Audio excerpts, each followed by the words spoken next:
Ammonia लवण जब caustic soda या कैल्शियम हाइड्रोक्साइड से अभिक्रिया करते हैं तो अमोनिया प्राप्त होती है। ढंग से सुन लो, ये कह रहा है अमोनियम लवण, किताब में मिसप्रिंटिंग मिले, जैसे कोई अमोनियम लवण ले लिया अपन ने, ये अमोनियम लवण है NH4Cl, इसका नाम अमोनियम क्लोराइड है। अमोनियम लवणों में NH4 उपस्थित होगा, NH4Cl अमोनियम क्लोराइड। अमोनियम लवण की अभिक्रिया जब NaOH से कराते हैं, NaOH को कास्टिक सोडा बोलते हैं, या कैल्शियम हाइड्रोक्साइड से कराते हैं, तो आप समझ सकते हैं किसका निर्माण हो सकता है, अमोनिया का।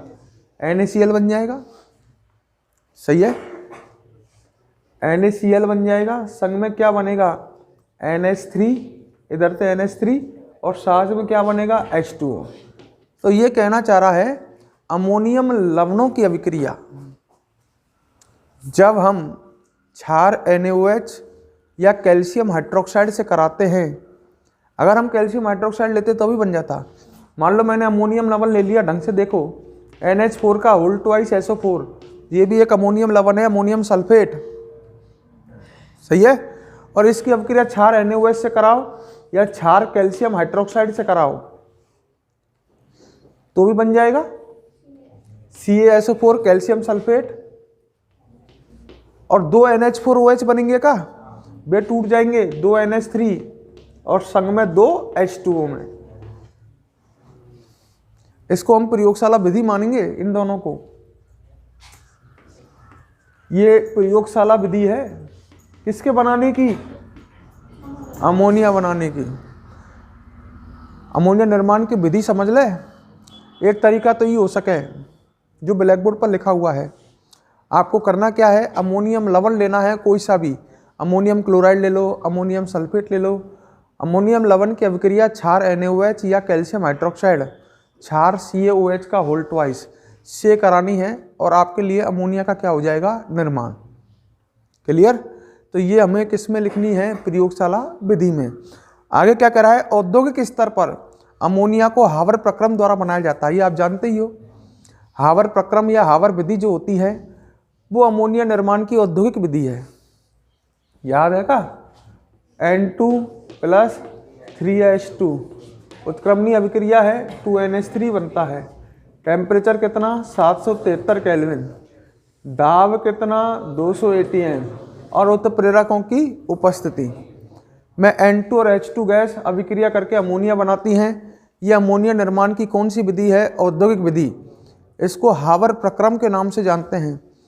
उद्योग में, फैक्ट्री में अमोनिया बनानी है तो ऐसे बनाई जाएगी, नाइट्रोजन और हाइड्रोजन गैस की क्रिया करवाएंगे, 773 केल्विन ताप लेंगे, 200 atm प्रेशर लेंगे, और उत्प्रेरक लेंगे अपन Fe, Pt, MO या धातु ऑक्साइड, सही है।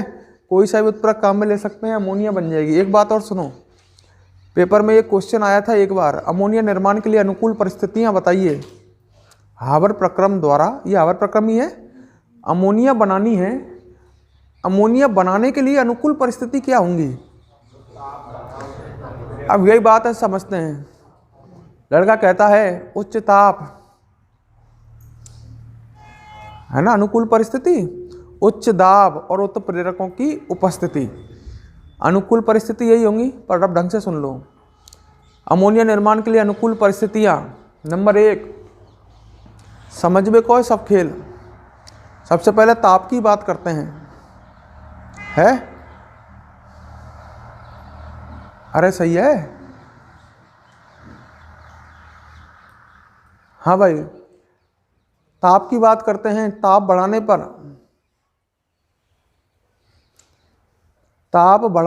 पर मेरे हिसाब से तो ये अभिक्रिया, ढंग से सुन लेना, ये अभिक्रिया कैसी है, ऊष्मा क्षेपी है। अब बात को समझना, ये अभिक्रिया होती कैसी है, अग्र दिशा में ऊष्मा क्षेपी, उत्क्रमणीय है तो पश्च दिशा में कैसी होगी, ऊष्मा शोषी। कोई उत्क्रमणीय अभिक्रिया है, अगर एक दिशा में ऊष्मा क्षेपी है तो दूसरी दिशा में ऊष्मा शोषी, अग्र दिशा में ऊष्मा क्षेपी है तो पश्चिम में ऊष्मा शोषी होगी। और उत्क्रमणीय अभिक्रिया पर आपने पढ़े होंगे 11th में भी, ला सातालिये के नियम लागू होते हैं। लासाताली अपने नियम किस पर लागू करता है? उत्क्रमण नियम। ताप बढ़ाने पर कौन सी अभिक्रिया खुश होगी? ऊष्मा शोषी की ऊष्मा छेपी? ऊष्मा शोषी, क्योंकि ताप एक तरह की ऊर्जा है और ताप की आवश्यकता ऊष्मा शोषी अभिक्रिया को होती है। तो ताप बढ़ाने पर मुझे तो ऐसा लगता है पश्चिम दिशा का वेग बढ़ जाएगा, क्योंकि अभिक्रिया पश्चिम दिशा में कैसी है? ऊष्मा शोषी।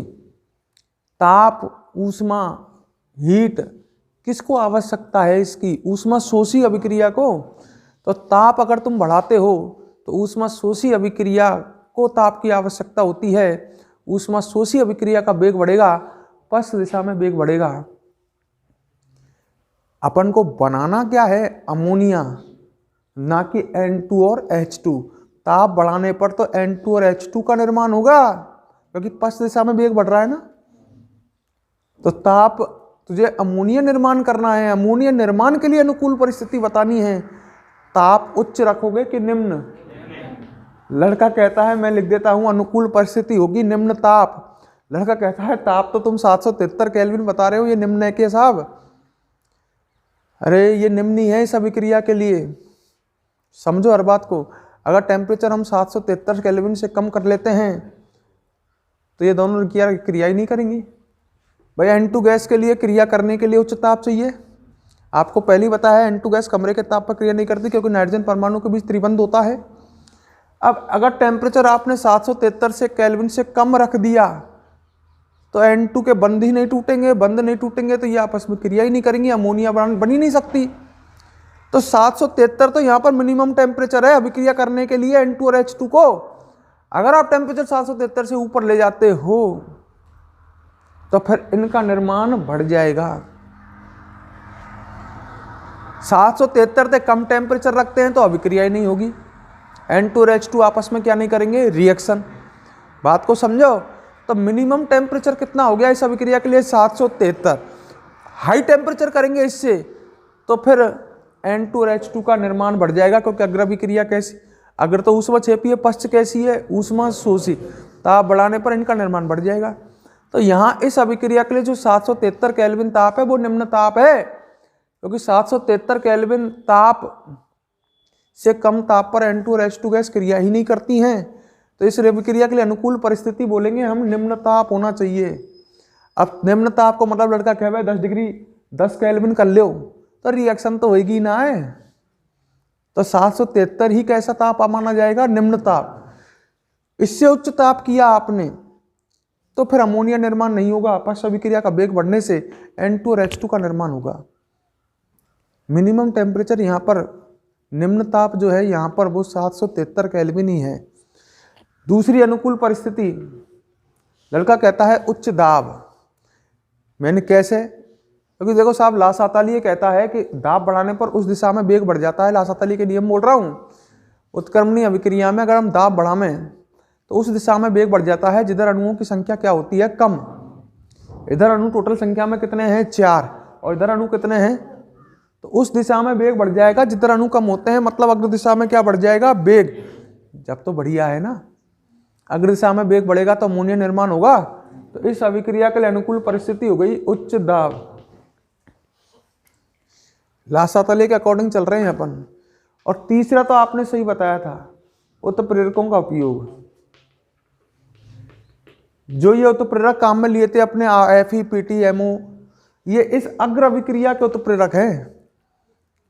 मतलब ये किस अभिक्रिया का वेग बढ़ाते हैं? अग्र का। अग्र का मतलब ये अमोनिया निर्माण बढ़ाते हैं। तो अगर पेपर में अनुकूल परिस्थिति बोले, बाकी तो सही है। यहाँ पे आपको उच्च दाब दिख रहा है 200 ATM, ये भी सही है। उत्प्रेरकों का उपयोग दिख रहा है, ये भी सही है। पर ताप में गड़बड़ कर जाते हैं। लड़का लिख के आता है 773 केल्विन देखकर कोई, इस अभिक्रिया के लिए उच्च ताप अनुकूल परिस्थिति है। उच्च ताप नहीं, निम्न ताप अनुकूल परिस्थिति है। 773 से आपने उच्च ताप किया तो अमोनिया निर्माण नहीं होगा। क्लियर मेरी बात यहाँ तक? अच्छा, शायद ये इसने समझा रखा होगा। अमोनिया निर्माण की औद्योगिक विधि आपने देख ली, हावर प्रक्रम। अब इसमें क्या लिख रहा है? यह एक उत्क्रमणीय अभिक्रिया है, या कि सुनो, जिसे लासातालीय सिद्धांत से अग्र दिशा में बढ़ाया जा सकता है। उत्क्रमणीय अभिक्रिया है जिसे किस दिशा में बढ़ा सकते हैं? अग्र। काई बनाने के लिए अमोनिया। आगे क्या कह रहा है? 4 मोल अभिकारक, 4 मोल क्रियाकारक, 2 मोल अभिकारक मतलब क्रियाकारक, 2 मोल अमोनिया बनाते हैं। अतः दाब बढ़ाने पर अभिक्रिया अग्र दिशा में बढ़ती है। यही कहा था मैंने, दाब बढ़ाने पर अभिक्रिया उस दिशा में बढ़ती है इधर अणुओं की संख्या क्या होती है, कम। सही बात कह रहे हो कहीं भी। फिर क्या कह रहा है, इस प्रकार इस विधि द्वारा अमोनिया उत्पादन में 200 वायुमंडलीय दाब का प्रयुक्त किया जाना उचित होता है। मतलब उच्च दाब का प्रयुक्त किया जाना क्या होता है, उच्च दाब का प्रयुक्त किया जाना उचित होता है। क्यों होता है, क्योंकि दाब बढ़ाने पर उस दिशा में वेग बढ़ेगा जिधर अणु क्या होंगे, कम, अमोनिया निर्माण बढ़ जाएगा। इसने अपनी लैंग्वेज में कहा है पर थोड़ा हार्ड तरीके से कहा है, बात वही कह रहा है। अच्छा, अमोनिया के उत्पादन के लिए प्रसिद्ध हाबर प्रक्रम का चित्र बनाया गया है जो तेरे कोई काम का नहीं है। चित्र को क्या करे तू बना के भी। नीचे लिख रहा है अभिक्रिया 700 केल्विन ताप पर, गलत प्रिंट है, 773 केल्विन ताप पर थोड़ी मात्रा में एल्यूमिनियम ऑक्साइड या पोटेशियम ऑक्साइड या आयरन ऑक्साइड उत्प्रेरक के रूप में प्रयोग में लिया जाता है। ठीक है, फालतू बात उत्प्रेरक काम में लिए जाए। अरे यही बताया हो ना मैंने, यानी जटिल लैंग्वेज में कह रहा हूं, अपनी बात है। फिर इसके बाद है इसकी संरचना और गुण। ठीक है, तो देख निर्माण की विधि 2 ही है क्या हमें, एक निर्माण की विधि हो गई, या कौन सी विधि मानेगा तू, अमोनियम लवणों की अभिक्रिया हमें क्षार NaOH या कैल्शियम हाइड्रोक्साइड से करानी है। सही है का, ये तो हो गई प्रयोगशाला। औद्योगिक विधि ये पूरी समझी हमने, हाबर प्रक्रम, जिसमें नाइट्रोजन और हाइड्रोजन गैस की अभिक्रिया 773 केल्विन ताप, 200 ATM दाब और उत्प्रेरकों की उपस्थिति में कराई जाती है, जिससे अमोनिया का निर्माण होता है। सही है का।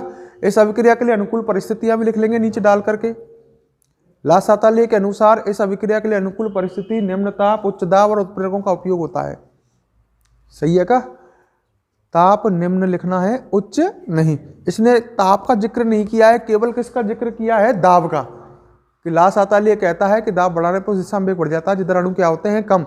वो कह रहा है इधर 4 मोल है तो इधर कितने मोल हैं, 2 मोल, तो अग्र दिशा में वेग बढ़ जाएगा। जबकि इसने ताप का जिक्र नहीं किया है, पर हमें याद रखना है फिर भी, निम्न ताप। फिर इसके संरचना और गुण। संरचना आप जानते ही अमोनिया की, पूरे को टॉपिक को एक बार में समझो जो तो हमारी याद भी रह गए। अमोनिया की संरचना इस तरह की होती है, ये लोन पेयर है, इसको इस तरह से बना देते हैं। चलो, ये अमोनिया की संरचना है, NH3 है ना, इसमें नाइट्रोजन का संकरण निकालें हम तो sp3 आएगा। संकरण का फॉर्मूला होता है सिग्मा बंधों की संख्या प्लस लोन पेयरों की। नाइट्रोजन का संकरण निकालना है तो इसके आसपास सिग्मा बंध गिनिए, 1, 2 और 3 एकल बंध सिग्मा बंध होते हैं और एक लोन पेयर। टोटल कितना आएगा, 4, और 4 आने पर संकरण क्या होगा, sp3। नाइट्रोजन का संकरण sp3, आकृति पिरामिडीय है, पिरामिड जैसी तो है। लोन पेयर को आकृति में काउंट नहीं करते हैं, लोन पेयर हटा लो और आकृति देख लो, इसकी आकृति पिरामिड जैसी है, 3 नीचे है, समझ गए, पिरामिड जैसी आकृति है, पिरामिडीय आकृति है इसकी। इसमें नाइट्रोजन का संकरण sp3 है, मतलब नाइट्रोजन के 4 sp3 संकरित कक्षक। sp3 संकरण में कितने कक्षक होते हैं, 4।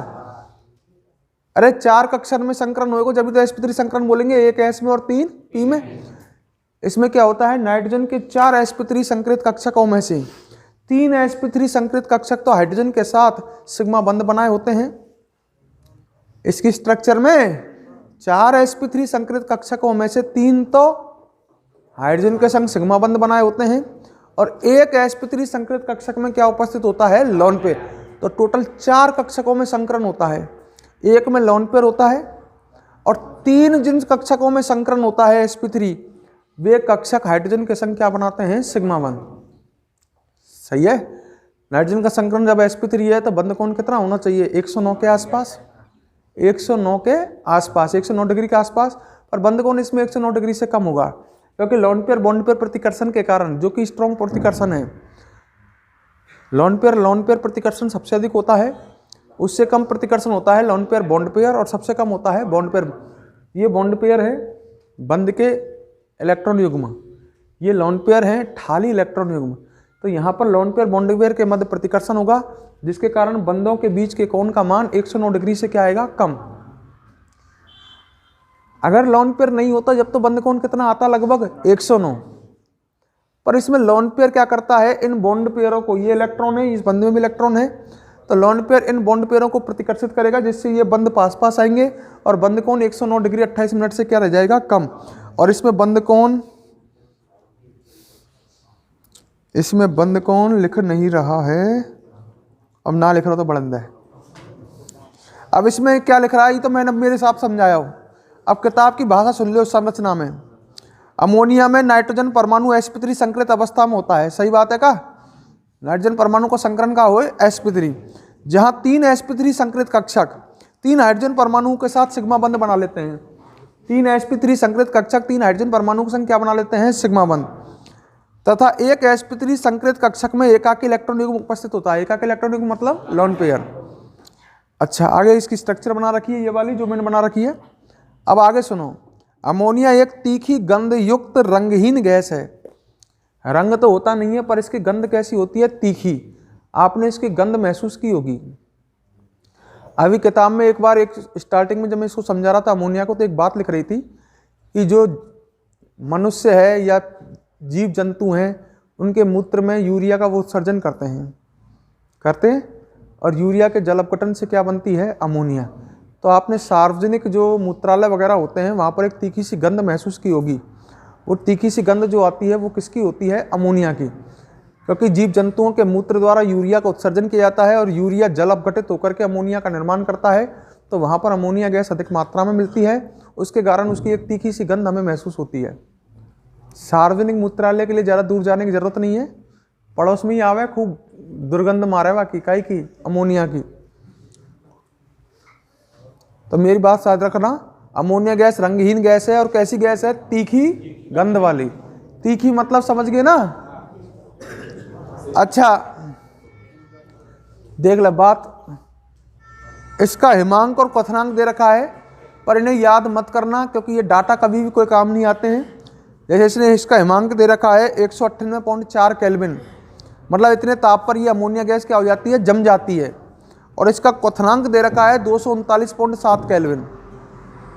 कोई याद करने की इन्हें जरूरत ना है। आगे कह रहा है, देख ले और टॉपिक है, समझ ले, मैं एक बार और समझा दूंगा जो तो ही क्लियर हो जाए। जल की भांति तुलना कायदे चल रही है जल से। H2O, जल में H2 अणु होते हैं। जल की भांति द्रव एवं ठोस अमोनिया में भी हाइड्रोजन आबंधन पाया जाता है। यह कह रहा है जैसे जल में हाइड्रोजन आबंधन मिलता है, जल की ठोस अवस्था बर्फ में भी, बर्फ में हाइड्रोजन आबंधन होता है, और जल की द्रव अवस्था में भी, दोनों में ही क्या पाए जाते हैं, हाइड्रोजन आबंधन। तो ये कह रहा है कि जल के समान ठोस व द्रव अमोनिया में भी हाइड्रोजन आबंधन मिलता है। हाइड्रोजन आबंधन तो मिल ही जाएगा, इधर ध्यान दे, इधर हाइड्रोजन आबंधन तो इसमें होगा ही। दो अधिक विद्युत ऋणियों के बीच में हाइड्रोजन आ जाए तो हाइड्रोजन बंध बन जाएगा क्या। दो अधिक विद्युत ऋणी नाइट्रोजन, ऑक्सीजन या फ्लोरीन, इन दोनों के बीच में ये हाइड्रोजन आ गया है, तो यहाँ पर क्या बन जाएगा, हाइड्रोजन बंध। या ऐसे कहूँ, ऐसा अणु सुनबे पर समझबे पर ध्यान दिला है। ऐसा अणु जिसमें हाइड्रोजन परमाणु उच्च विद्युत ऋणी, ऐसा अणु जिसमें हाइड्रोजन परमाणु उच्च विद्युत ऋणी फ्लोरीन, ऑक्सीजन या नाइट्रोजन से जुड़ा हुआ हो, वह अणु खुद जैसे दूसरे अणु के साथ हाइड्रोजन बंध का क्या करता है, निर्माण। तो अमोनिया अणुओं के बीच में हाइड्रोजन बंध मिलेगा, इसकी ठोस अवस्था में भी और इसकी द्रव। गैस अवस्था में तो मिलेगा नहीं, गैस अवस्था में अमोनिया अणु क्या हो जाते हैं, दूर दूर। तो द्रव अवस्था में और इसकी ठोस अवस्था में दोनों में हाइड्रोजन बंध मिलते हैं। अगली बात लिख रही है, अमोनिया गैस जल में अत्यधिक विलेय है, होगी। मैंने कल भी कहा था, पिछली क्लास में भी कहा था, जल में कौन सी गैस विलेय होती हैं, जो जल से क्या करती है, क्रिया। और अमोनिया जल से क्रिया करके NH4OH बना लेती है, NH3+H2 NH4OH बन जाता है। तो अमोनिया जल में अत्यधिक विलेय होगी क्योंकि ये जल से क्या करती है, अभिक्रिया। क्लियर है बात। नेक्स्ट लाइन कह रहा है, ये जल में विलेय होकर अमोनियम हाइड्रोक्साइड बनाती है। अरे वही बात मैं कह रहा हूँ, अमोनिया जल से क्रिया करके क्या बनाती है, NH4OH, अमोनियम हाइड्रोक्साइड, जो क्षारीय यौगिक है। तो अमोनिया का जलीय विलयन क्षारीय होगा कि नहीं होगा, बात को समझ ले। अमोनिया जो है ये जल से क्रिया करके NH4OH बनाएगी, जो टूट जाएगा NH4 प्लस और OH, तो विलयन में OH माइनस आयन बढ़ने से अमोनिया का जलीय विलयन कैसा होगा? क्षारीय। तो अमोनिया कैसी प्रकृति की है? क्षारीय प्रकृति की।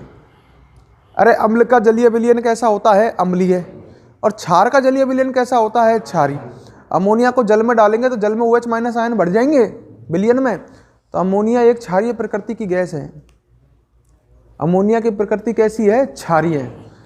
और अपन को वैसे पता है नाइट्रोजन पे लोन पेयर है, और जिनमें लोन पेयर होते हैं वे सभी कैसी प्रकृति के होते हैं? क्षारीय। आगे क्या कह रहा है? चलो पहले यहां तक एक बार इसको देख लेते हैं, फिर आगे बढ़ेंगे। एक बार पहले सुन ले, एक बार और सुन ले, और यार दिमाग से सुन, जो याद हो हमारे। देख एक आध तो ऐसा हो कुत्ता यहाँ पे मौज मार आवे बात कर बे, और वो पछताएगा बहुत ज्यादा रिजल्ट देखेगा ना, सब याद आ जाएंगे वो कितनी बात करीबन है। हाँ, स्टार्टिंग हम यहाँ से करते हैं। अमोनिया गैस के बारे में पढ़ रहे हैं। एक बार तसल्ली से सुन, सब बातों को समझ में आई या नहीं आई। इसमें शुरू में लिख रहा है अमोनिया नाइट्रोजन का एक महत्वपूर्ण यौगिक है। सही है। अमोनिया अल्प मात्रा में वायु में, अमोनिया गैस अल्प मात्रा में वायु में व मिट्टी में पाई जाती है, मृदा में पाई जाती है। मृदा में अमोनिया का निर्माण नाइट्रोजन युक्त कार्बनिक यौगिकों जैसे यूरिया आदि के जल अपघटन से होता है। यूरिया की अभिक्रिया जल से करा करके बना देना, ये लिख रही। सही है। अच्छा, फिर पढ़ेंगे इसकी प्रयोगशाला विधि। अमोनियम लवण दिख रहेगा की अभिक्रिया क्षार NaOH या क्षार CaOH के होल्टवाइज से कराने पर अमोनिया का क्या होता है? निर्माण। ये दोनों रिएक्शन लिखी रही हैं आपके सामने। फिर आ गई इसकी औद्योगिक विधि। निर्माण की विधियों में अमोनिया का औद्योगिक उत्पादन हावर प्रक्रम द्वारा किया जाता है। सही है। अरे सही है।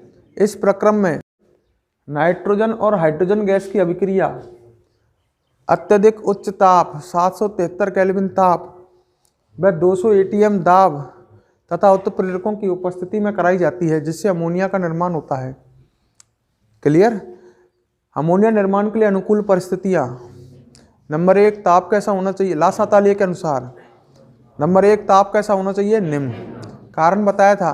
लासातालिये कहता है उत्क्रमणीय अभिक्रिया का ताप बढ़ाने पर उस दिशा में वेग बढ़ जाता है जिस दिशा में अभिक्रिया कैसी है? ऊष्मा।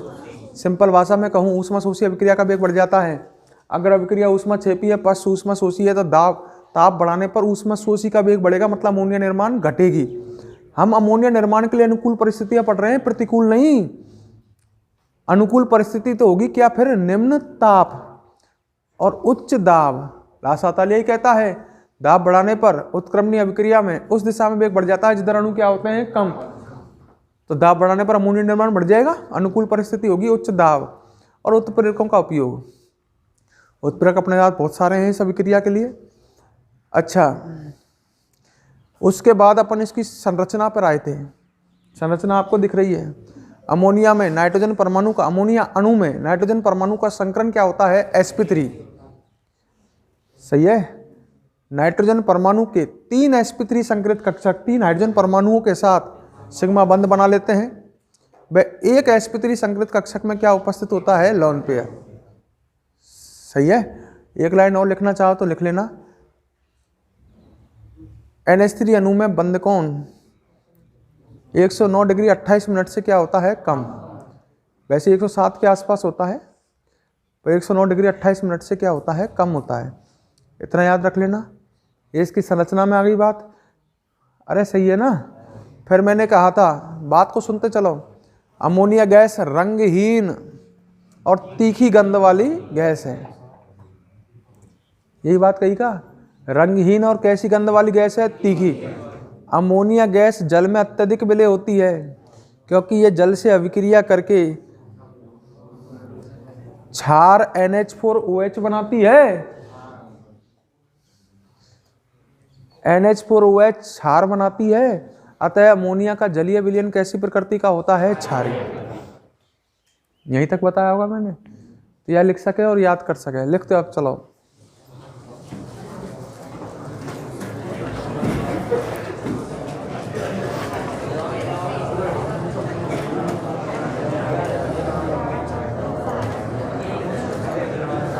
अमोनिया गैस डाल ली, लिखो या मैं देखो अमोनिया नाइट्रोजन का महत्वपूर्ण यौगिक है। अमोनिया नाइट्रोजन का महत्वपूर्ण यौगिक है। अमोनिया नाइट्रोजन का महत्वपूर्ण यौगिक है।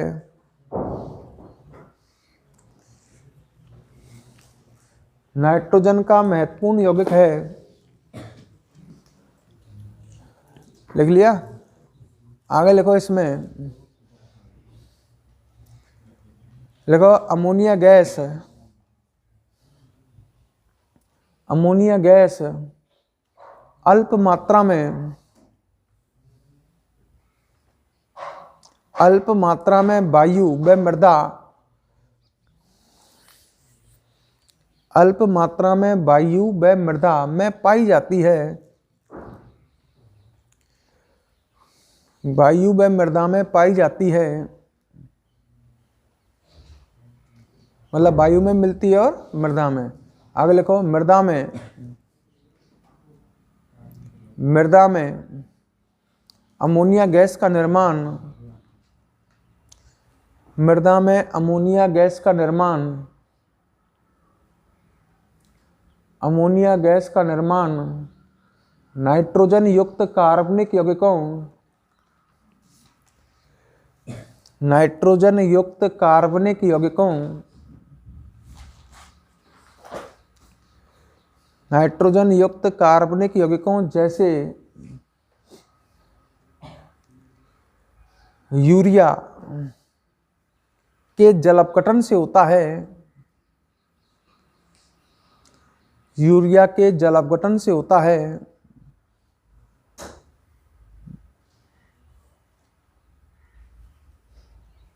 ठीक है, यूरिया के किससे होता है? जलावकटन से।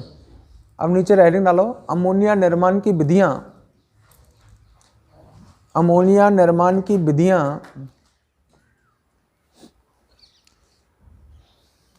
अमोनिया निर्माण की विधियां। नंबर 1 प्रयोगशाला विधि,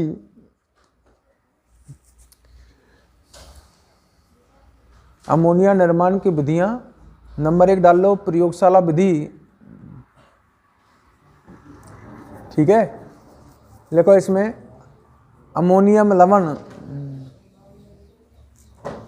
अमोनियम लवण, अमोनियम लवण कौन कौन से हैं जिनमें NH4 होए? वे कौन से लवण है? अमोनियम लवण। अमोनियम लवण की अभिक्रिया, अमोनियम लवण की अभिक्रिया क्षार NaOH, बुक में कास्टिक सोडा लिख रहा है, NaOH को किस नाम से जानते हैं? Caustic soda. क्षार NaOH या CaOH का whole twice calcium hydroxide, CaOH का होल ट्वाइस से कराने पर CaOH का होल ट्वाइस से कराने पर अमोनिया गैस निर्माण होता है, अमोनिया गैस निर्माण होता है।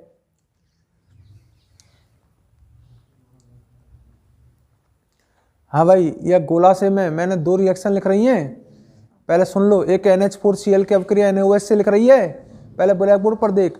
उसमें NaCl बन रहा है, अमोनिया बन रही है NH3, और क्या बन रहा है? जल। और दूसरी अभिक्रिया लिख रही है सोडियम अमोनियम सल्फेट की, NH4 का होल ट्वाइस SO4, और अभिक्रिया क्षार किससे करा रखी है? CaOH का होल ट्वाइस। तो कैल्शियम सल्फेट बन रहा है CaSO4, 2 NH3 और 2 क्या बन रहे हैं? H2O। इन दोनों रिएक्शनों को इसमें नोट कर लो।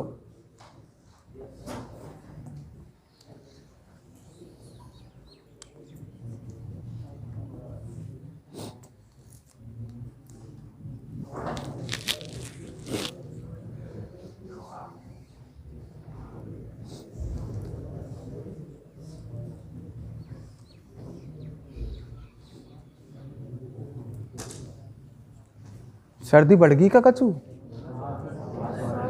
हवा चल गई जगह।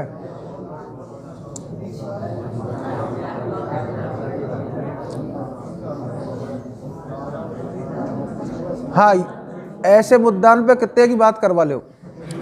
बस पढ़ाई की बात मत करवाओ और कछु की बात करवा लो।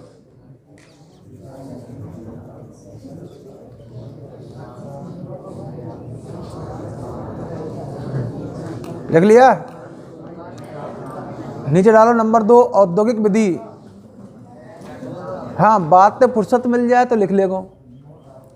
औद्योगिक विधि,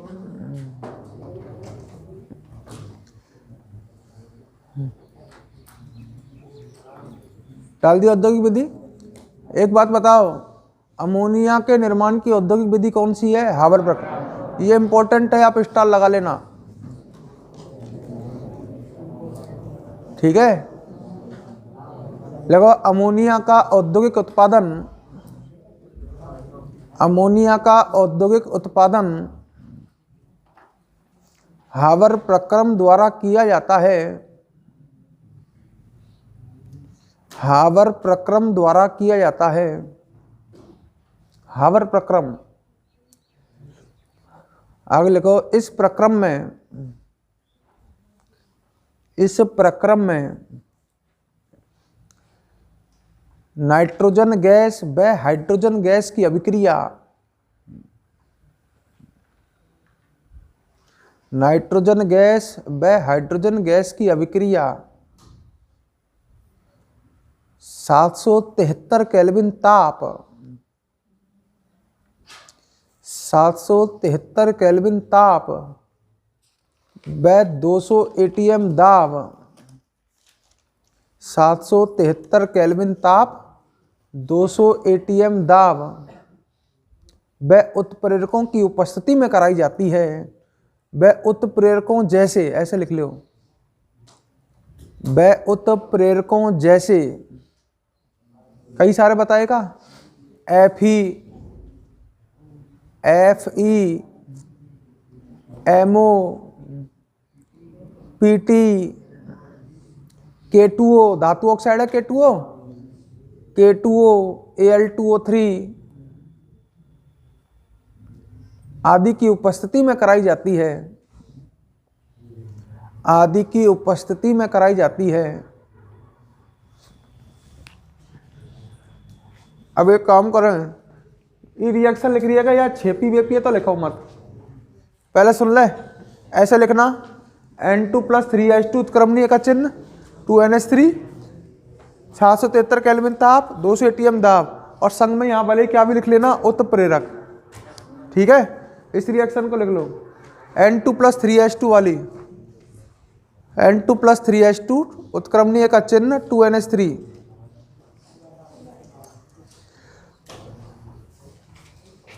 773 केल्विन ताप, 200 एटीएम दाब और उत्प्रेरक।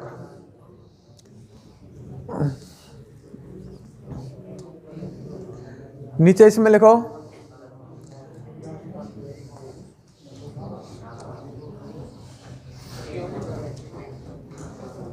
नीचे लिखो, अमोनिया निर्माण के लिए अनुकूल परिस्थितियां, अमोनिया निर्माण के लिए अनुकूल परिस्थितियां, मतलब अमोनिया बनाने के लिए अनुकूल परिस्थितियां। नंबर 1,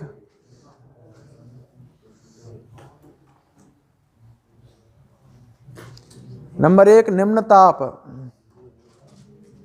निम्न ताप लिख लियो और डैश करके लिखो यहाँ में।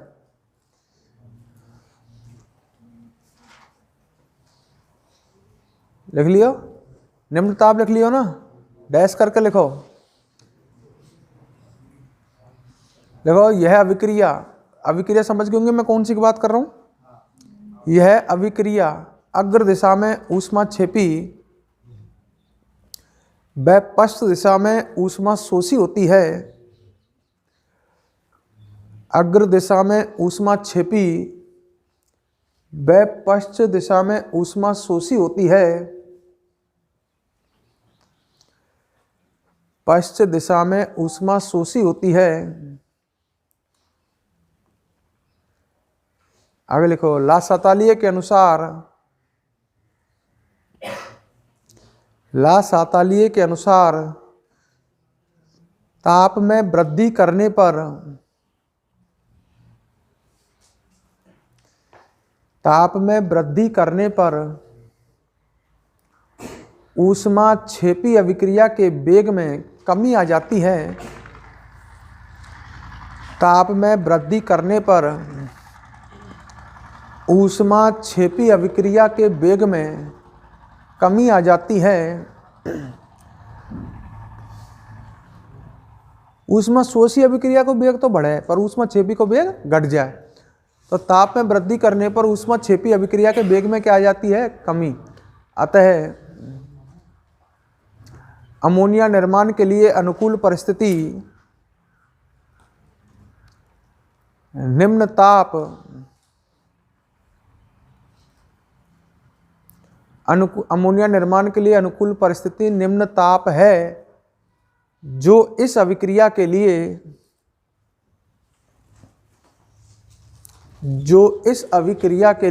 773 केल्विन है।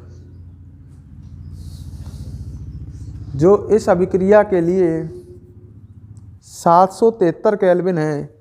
यह अभिक्रिया के लिए निम्न ताप कितना है? 773। अब नंबर 2 डालो।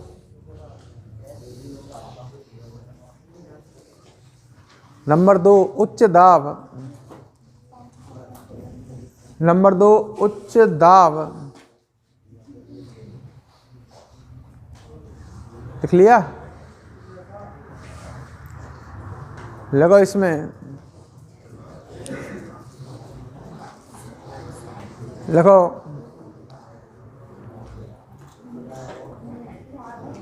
देखो 4 मोल क्रियाकारक 4 मोल क्रियाकारक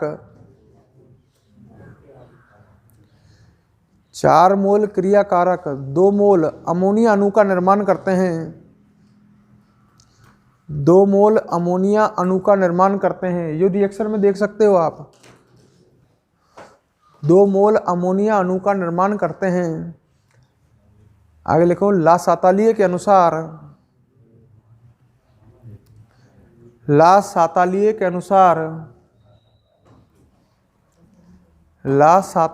अनुसार दाब में वृद्धि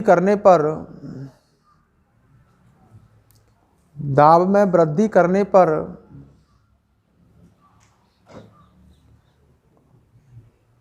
उस दिशा में वेग बढ़ जाता है। उस दिशा में वेग बढ़ जाता है जिस दिशा में अणु कम होते हैं।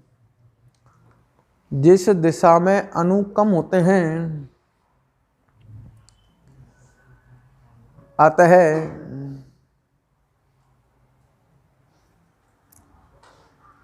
दाब में वृद्धि करने पर अमोनिया निर्माण बढ़ जाता है। अमोनिया निर्माण बढ़ जाता है।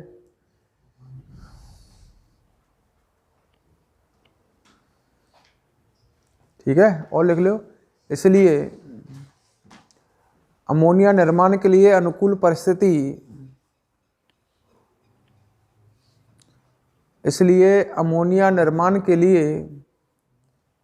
अनुकूल परिस्थिति उच्च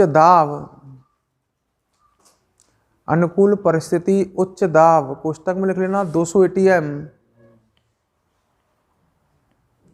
उच्च दाब कोष्टक में 200 ATM होता है। अनुकूल परिस्थिति उच्च दाब होता है। और नंबर 3 डालो उत्प्रेरकों का उपयोग।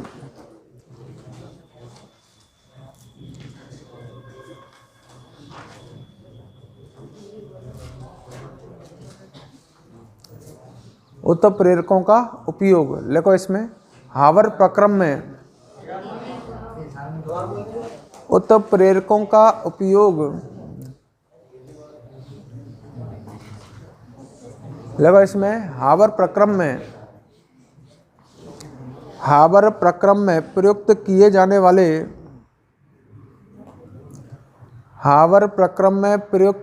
जाने वाले उत्प्रेरक अग्र अभिक्रिया के वेग में वृद्धि करते हैं। अग्र अभिक्रिया के वेग में वृद्धि करते हैं।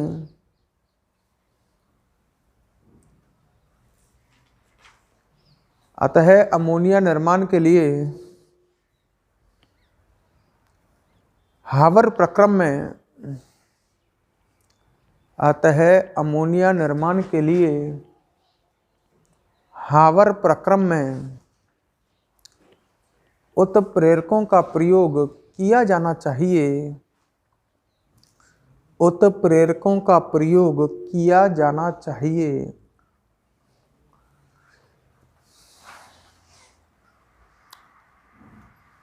ठीक है। अच्छा, अब हम पढ़ेंगे इसकी संरचना व गुणधर्म। नीचे डालो संरचना एवं गुणधर्म। संरचना एवं गुणधर्म।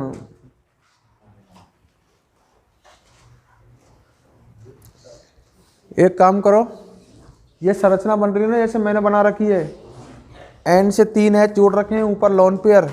इस संरचना को बना लो पहले। संरचना एवं गुणधर्म में इस संरचना को बना लो।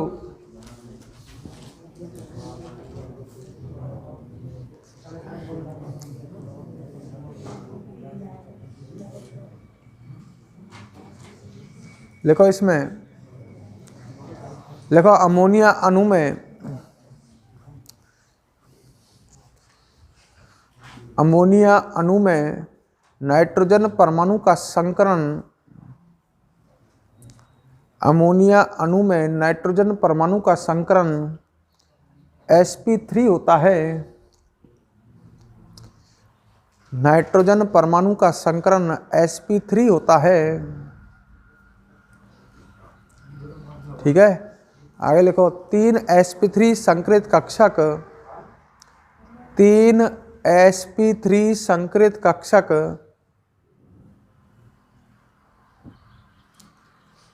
तीन sp3 संकृत कक्षक 3 हाइड्रोजन परमाणुओं के साथ, 3 हाइड्रोजन परमाणुओं के साथ सिग्मा बंध बना लेते हैं। सिग्मा बंध बना लेते हैं। वे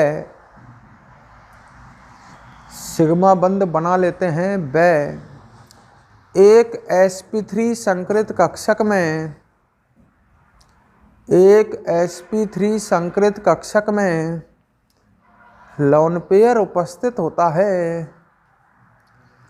एक sp3 संकृत कक्षक में लोन पेयर उपस्थित होता है।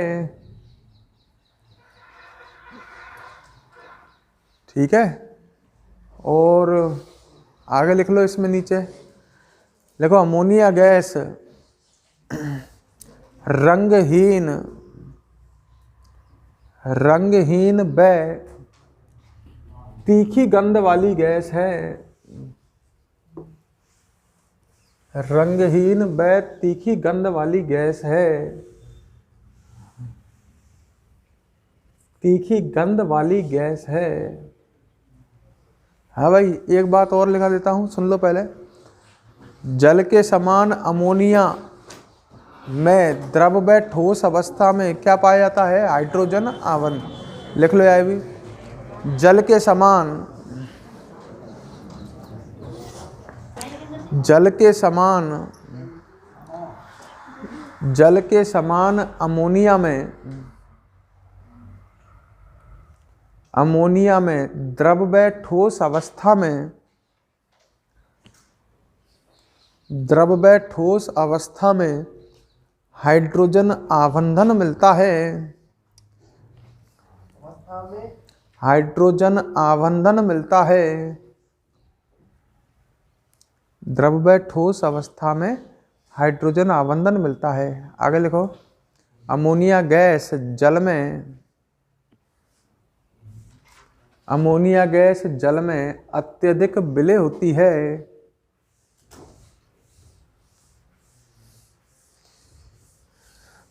अमोनिया गैस जल में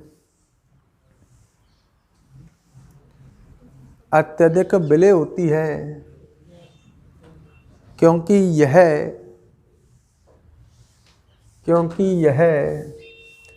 जल से अभिक्रिया द्वारा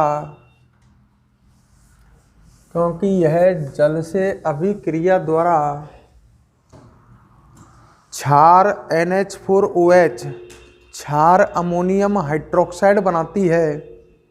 NH4OH लिख लो भले, क्षार अमोनियम हाइड्रोक्साइड NH4OH बनाती है।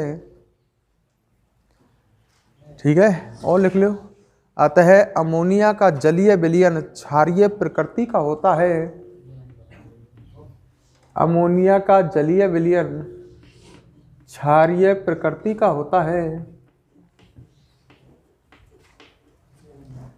अमोनिया जल से अभिक्रिया करके क्या बनाती है? क्षार NH4OH, और क्षार बना रही है तो अमोनिया का जलीय विलयन कैसा होगा? क्षारीय। यह रिएक्शन लिख लो, अमोनिया प्लस जल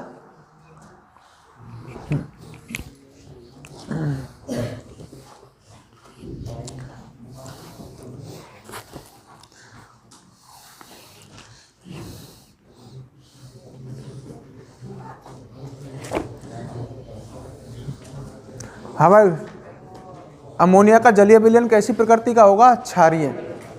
अब आगे देख, अब आगे पढ़ते हैं।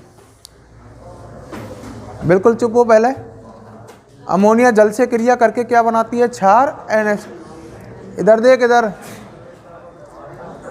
हाँ, अमोनिया क्षार है का? अमोनिया कैसी प्रकृति की है? क्षारीय। क्योंकि ये जल से अभिक्रिया कर रहे, यानी कहूँ इसका जलीय विलयन कैसा होता है? क्षारीय। अरे जिसका जलीय विलयन क्षारीय होगा वो क्षारीय प्रकृति का होगा, और जिसका जलीय विलयन अम्लीय होगा वो कैसी प्रकृति का होगा? अम्लीय। अमोनिया की अभिक्रिया अगर हम अम्लों से कराएं, एक आधा अभी इतना बढ़िया ठोकूंगा जो वक्त सब सर्दी, और एक बात ने निकालूंगा, अभी रुक जाओ। अमोनिया की अभिक्रिया अगर हम अम्ल से कराएं तो सीधी सी बात है ये लवण बनाएगी। अमोनिया क्षारीय प्रकृति की है, और अगर इसकी अभिक्रिया आप अम्ल से कराते हो तो सीधी सी बात है लवण बनेगा। NH4Cl एक अमोनियम लवण है, अमोनियम क्लोराइड। सही है। अमोनिया की अभिक्रिया जैसे मैंने H2SO4 से कराई, बात मत करे, अम्ल से अभिक्रिया करा रहे तो क्या बन जाएगा? NH4 का होल ट्वाइस SO4, 2H यहाँ में जुड़ के NH4 बना लेंगे। तो आप देख सकते हो कि अमोनिया क्षारीय प्रकृति की है, अम्लों से क्रिया करके लवण बनाएगी, अमोनियम सल्फेट है। तो एक बात ये और बढ़ गई। देख, अब तक अमोनिया के गुण आ गए। ये जल से क्रिया करके NH4OH बनाती है जो क्षारीय प्रकृति का होता है, अम्लों से क्रिया करके लवण का क्या करती है? निर्माण।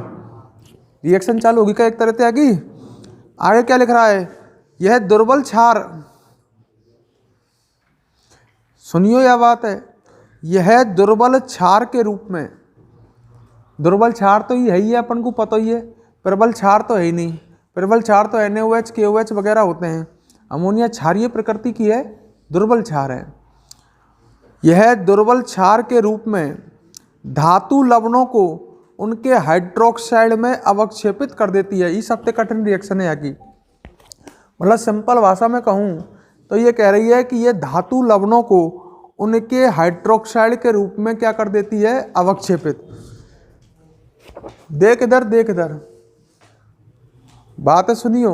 जैसे मेरे पास जिंक सल्फेट है, अरे ये जिंक धातु का लवण है, बात समझियो। अगर इसकी अभिक्रिया हमने अमोनिया के जलीय विलयन अर्थात NH4OH से करा दी, अमोनिया के जलीय विलयन को NH4OH कह सकते हैं। अच्छा, बात समझना। तो मैंने क्या किया है? जिंक सल्फेट की अभिक्रिया अमोनिया के जलीय विलयन से करा दी है, या सीधी भाषा में कहूँ क्षार NH4OH से करा दी है। तो ऐसी स्थिति में देखना ढंग से, यहाँ 2 लगा देते हैं। ZnOH का ओल ट्वाइस जिंक हाइड्रोक्साइड अवक्षेपित हो जाएगा। Zn और 2OH और 2 NH4 और 1 SO4 क्या बना लेंगे? NH4 का होल ट्वाइस H। अब मेरी बात है ना समझने की कोशिश करना, मैं क्या कहना चाह रहा हूं। यहां पर अमोनिया जो है उसने, अमोनिया का जलीय विलयन नहीं, अमोनिया ने जो लवण है उससे लवण की धातु को किसके रूप में अवक्षेपित करा दिया है? हाइड्रोक्साइड के रूप में। अरे लवण की धातु जिंक को जिंक हाइड्रोक्साइड के रूप में क्या करा दिया है? अवक्षेपित। मतलब अपन सिंपल भाषा में कहते हैं अमोनिया का जलीय विलयन कुछ लवणों को उनके धातु हाइड्रोक्साइड के रूप में क्या कर देता है? अवक्षेपित। अमोनिया का जलीय विलयन कुछ लवणों को उनके धातु हाइड्रोक्साइड के रूप में क्या कर देता है? अवक्षेपित कर देता है। एक रिएक्शन हो रहा है इसमें शायद FeCl3 की। FeCl3 भी एक लवण है का? फेरिक क्लोराइड, ये भी एक लवण है। और इस लवण की अभिक्रिया भी हमने किससे करा दी? अमोनिया के जलीय विलयन, जिसको हम NH4OH लिख सकते हैं, चाहे तो अलग अलग भी लिख सकते थे आप, NH3+H2O। तो यहां पर क्या अवक्षेपित होगा? यार 3 लगाना पड़ेगा, जब भी तो FeOH का होल ट्राइस अवक्षेपित होगा। अरे उस लवण से उस धातु हाइड्रोक्साइड के रूप में क्या हो गया है? अवक्षेप। और क्या बन जाएगा? 3 का बनेंगे NH4। मतलब मैं सिंपल भाषा में कह सकता हूं अमोनिया का जलीय विलयन लवण को धातु हाइड्रोक्साइड के रूप में क्या कर देता है? अवक्षेप। ये तो ये अपन ने पढ़ ली। अमोनिया जल से अभिक्रिया करके NH4OH बनाता है, अमोनिया अम्लों से अभिक्रिया द्वारा लवण बनाता है, और अमोनिया का जलीय विलयन कुछ लवणों को उनके धातु हाइड्रोक्साइड के रूप में क्या कर देता है? अवक्षेपित। नेक्स्ट आगे बढ़ता हूं, ढंग से सुनना। अमोनिया अणु के नाइट्रोजन परमाणु पर एक लोन पेयर की उपस्थिति के कारण यह लुईस अम्ल के रूप में व्यवहार करता है। पेपर में एक क्वेश्चन आ जाता है, अमोनिया लुईस क्षार के रूप में व्यवहार करता है। पेपर में एक क्वेश्चन आ जाता है, एक बार आया है कि अमोनिया जो है ये एक लुईस क्षार है, क्यों? तो हम कहेंगे लुईस कहता है जो इलेक्ट्रॉन त्यागते हैं वो कैसी प्रकृति के होते हैं? क्षारीय।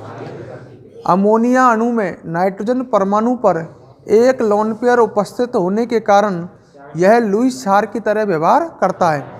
जब जिस पे लोन पेयर होगा वही तो इलेक्ट्रॉन त्यागेगा।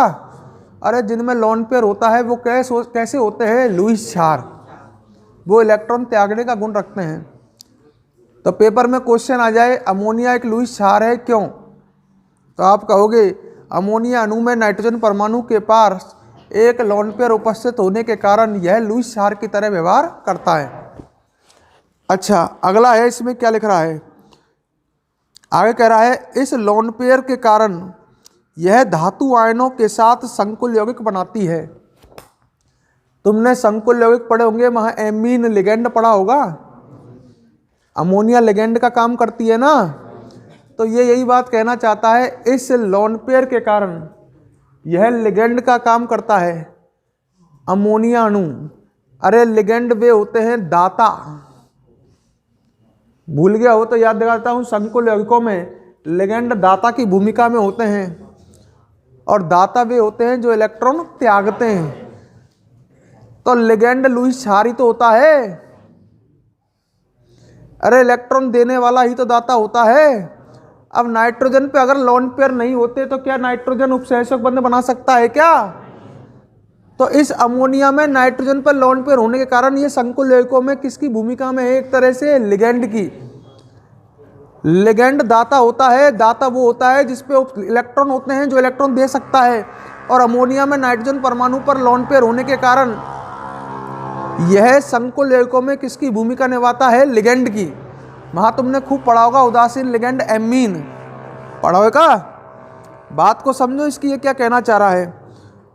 और इसने कुछ अभिक्रिया भी दे रखी है नीचे, जैसे Cu+2 आयन है, इधर ध्यान दे, इधर Cu+2 आयन है, मान लो ये तो हो गया केंद्रीय धातु आयन, केंद्रीय धातु आयन। और इससे 4 NH3 के अणु जुड़ेंगे। यहाँ NH3 किसका काम करेंगे? लिगेंड का।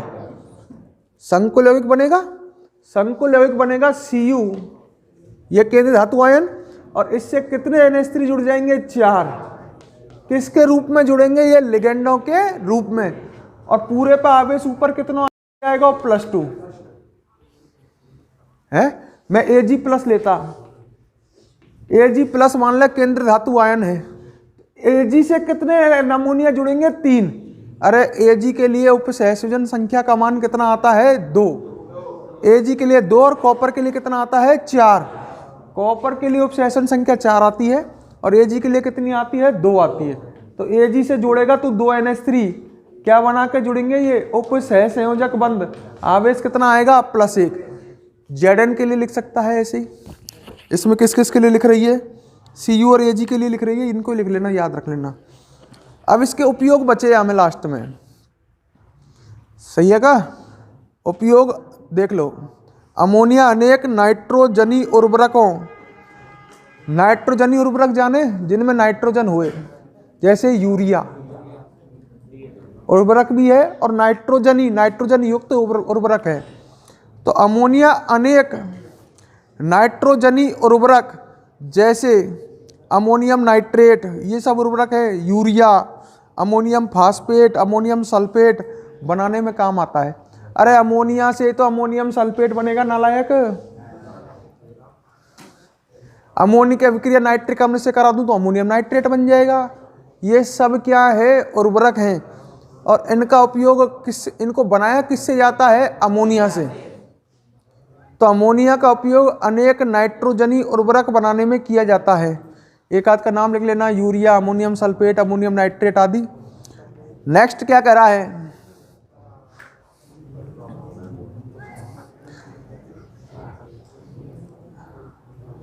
अमोनिया का उपयोग कुछ अकार्बनिक यौगिकों के उत्पादन में भी किया जाता है। सुन लो रे, ये उर्वरक जो है, अमोनिया का उपयोग, जैसे यूरिया कैसा उर्वरक है? कार्बनिक। तो अमोनिया का उपयोग कुछ अकार्बनिक यौगिकों में, ये अमोनियम सल्फेट वगैरह सब ये अकार्बनिक यौगिक ही हैं। पर भाई भी छोड़ो, नाइट्रिक अम्ल HNO3 आगे पढ़ोगे तुम। अमोनिया का उपयोग किसके निर्माण में भी किया जाता है? नाइट्रिक अम्ल। तो सिंपल याद रखें, ज़्यादा दिमाग नहीं। अमोनिया का उपयोग नाइट्रोजनी उर्वरक बनाने में किया जाता है और अमोनिया का उपयोग अकार्बनिक यौगिक जैसे नाइट्रिक अम्ल बनाने में भी किया जाता है। आगे लिख रहा है अमोनिया, द्रव अमोनिया प्रशीतक के रूप में उपयोग में ली जाती है। वही तापमान को क्या करने में? कम। अपने फ्रिजों में आजकल द्रव अमोनिया ही काम में ली जाती है। फ्रिज वगैरह में आजकल किसका यूज में लिया जाता है? द्रव अमोनिया का। पहले चले हो CFC, आजकल ना चले। अमोनिया एक महत्वपूर्ण अभिकर्मक है प्रयोगशाला में। मतलब प्रयोगशाला में ये बहुत अधिक क्या आती है? काम में। बस यही है और कछु है ही ना में। तो लिखो हम आगे, यहाँ से स्टार्ट करते हैं। लगाओ आगे अगली लाइन से। अमोनिया अम्लों से अभिक्रिया द्वारा, अमोनिया अम्लों से अभिक्रिया द्वारा, बात बंद कर ले, पिटवो मत चाहे। अमोनिया अम्लों से अभिक्रिया द्वारा लवण निर्माण करती है। अमोनिया अम्लों से अभिक्रिया द्वारा लवण निर्माण करती है। ये दोनों रिएक्शन दिख रही होंगी जिनमें अमोनिया किससे क्रिया कर रही है? अम्लों से। और क्या बना रही है? लवण। ये दोनों रिएक्शन नोट कर लो। अमोनिया अम्लों से अभिक्रिया द्वारा लवण निर्माण करती है।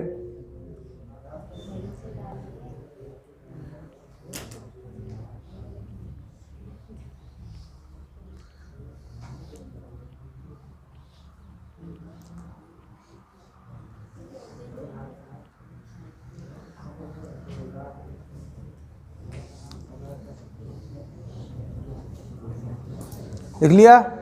अरे ये दिख रही है रिएक्शन, अब नीचे दोनों ही आ गई। ऐसे मैं लिखा सकता हूं, एक बार और सुन ले। अमोनिया का जलीय विलयन, ये जलीय विलयन ही है ना। कुछ धातु लवणों को उनके धातु हाइड्रोक्साइड के रूप में क्या कर देती है, अवक्षेपित। तो अगली लाइन से लिखो, अमोनिया का जलीय विलयन, अमोनिया का जलीय विलयन कुछ धातु लवणों को,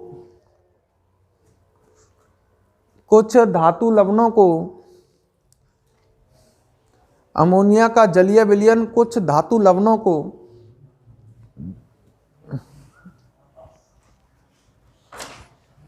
धातु हाइड्रोक्साइड के रूप में अवक्षेपित कर देती है, धातु हाइड्रोक्साइड के रूप में अवक्षेपित कर देती है।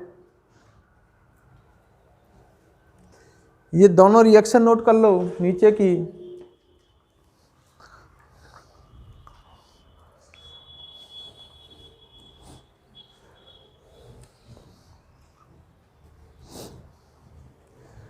नीचे की ये दोनों रिएक्शन नोट कर लो।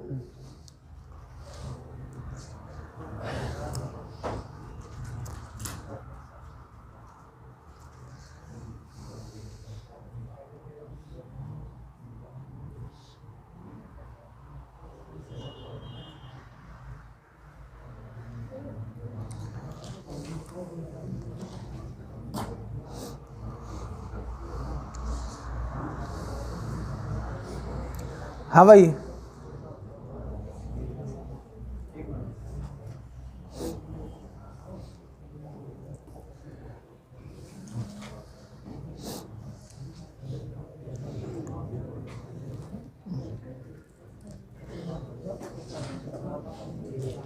अरे एक बात और कही थी, लिख ली हो तो फटाफट लिखो। अमोनिया में नाइट्रोजन परमाणु पर लोन पेयर उपस्थित होने के कारण यह लुईस क्षार की तरह क्या करती है, व्यवहार। या स्टार लगा के लिख लो लाइन है। अमोनिया में नाइट्रोजन परमाणु पर,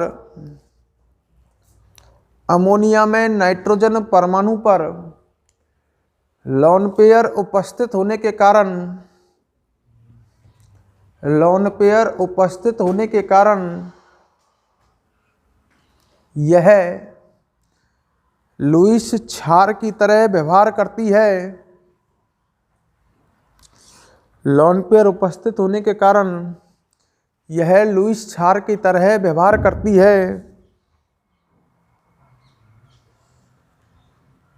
हाँ भाई, एक बात और बताओ, इस लोन पेयर के कारण ही तो, जो नाइट्रोजन पर लोन पेयर है, इसके कारण ही यह संकुल लवणों में किसकी तरह व्यवहार करती है, लिगेंड की तरह। लिखो इसमें, लिखो इस लोन पेयर के कारण ही, हाँ अगली लाइन तो लिख लो भले, इस लोन पेयर के कारण ही अमोनिया संकुल लवणों में लिगेंड का कार्य करती है, संकुल लवणों में लिगेंड का कार्य करती है, लिगेंड का कार्य करती है। अब इन दोनों रिएक्शन देख, ये वाली, ये दोनों, इन्हें नोट करो।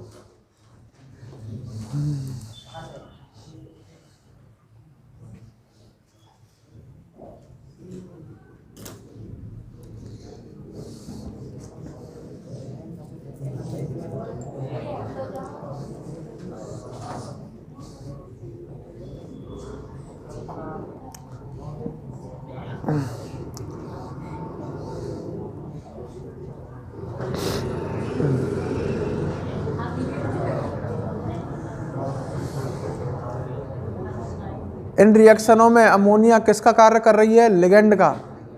संकुल यौगिक बना रही है और संकुल यौगिकों में अमोनिया लिगेंड का कार्य कर रही है।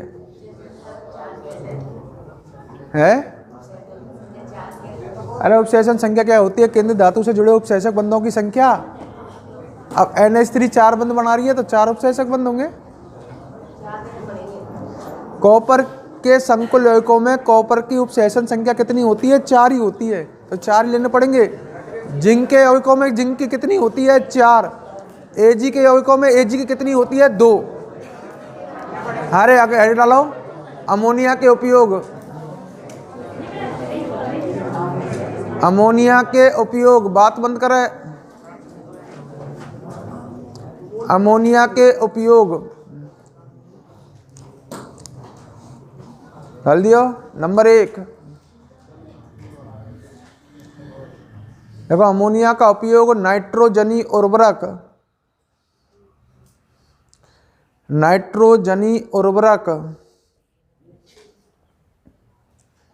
अमोनिया का उपयोग नाइट्रोजनी उर्वरक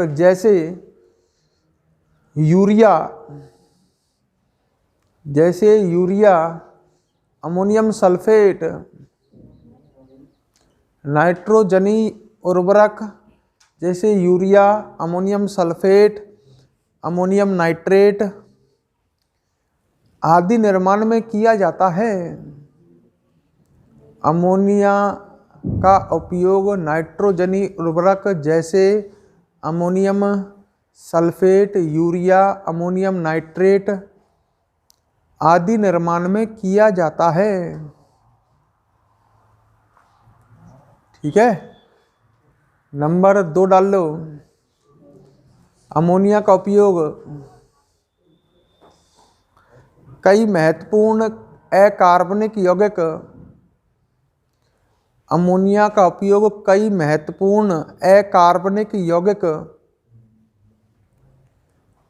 कई महत्वपूर्ण अकार्बनिक यौगिक जैसे HNO3 नाइट्रिक अम्ल निर्माण में किया जाता है। HNO3 नाइट्रिक अम्ल निर्माण में किया जाता है। अमोनिया का उपयोग कई महत्वपूर्ण अकार्बनिक यौगिक जैसे HNO3 निर्माण में किया जाता है। आगे लिखो, द्रव अमोनिया का उपयोग, तीसरा नंबर डाल के, द्रव अमोनिया का उपयोग प्रशीतक के रूप में किया जाता है।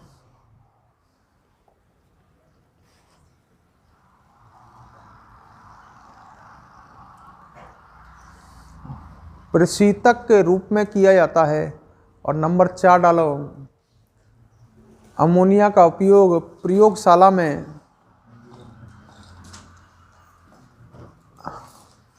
अमोनिया का उपयोग प्रयोगशाला में अभिकर्मक के रूप में किया जाता है। अभिकर्मक के रूप में किया जाता है।